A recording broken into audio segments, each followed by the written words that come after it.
Hi folks, so the weather's been pretty rubbish where I live this week. We've had storms, torrential rain and pretty strong winds, so I've taken the opportunity to spend some time at home knocking up some rig bodies.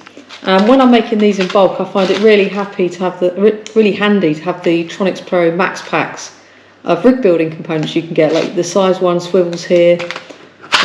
You can get the smaller sizes as well, which are good for the rig bodies. Various different kind of clips you can see down the front here. I've got pulley beads and springs.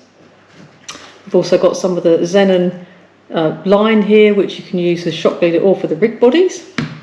And I have some rig winders. So I was saying I was knocking up rig bodies. What I find really helpful is to make up a lot of bodies but not attach the snoods or the hooks. This is because I think there's a lot of choice in what kind of hook or what hook size you might want to use when you go fishing, and also what kind of snood line you may want to use depending on the conditions and the species you're targeting. Now if you're making up a complete rig and you like to have those on rig winders like I do, even making up 10 rigs on putting them on winders can take up quite a lot of space. So I save these for when I'm ready to go to the beach and I'm going to attach snoods and hooks to my rigs later on. I'll just make up the bodies now. And it's really convenient to store the rig bodies. So I'll just show you how I do that. So I've got in front of me here about a dozen rig bodies that I made earlier. So it's a bit like Blue Peter today. And I also have here an empty shock leader spool. And what I'm going to do is take one of these rig bodies. I'm going to start at the top end that doesn't have the clip for the way it's going to go on. I'm just going to wind this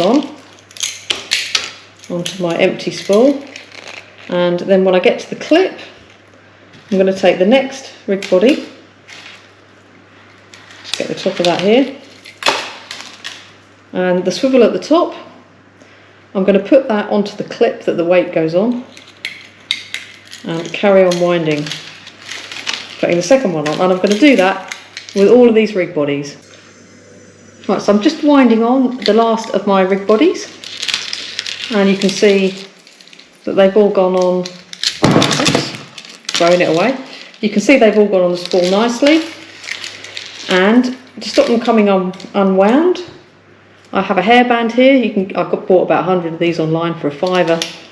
You can just stick that around there and hold them on nicely. And I'll stick a label on the front here later on so that I can identify which kind of rig bodies these are. And then when I want to use them later in the year, I can just take a few off, add my snoods and hooks and pop the finished rigs on the winders. So yeah, an efficient way of storing your rigs and making up something in advance, but without committing yourself to the hooks, the snoods, and whether you want any bling on there, for example. So hopefully that's helpful for you.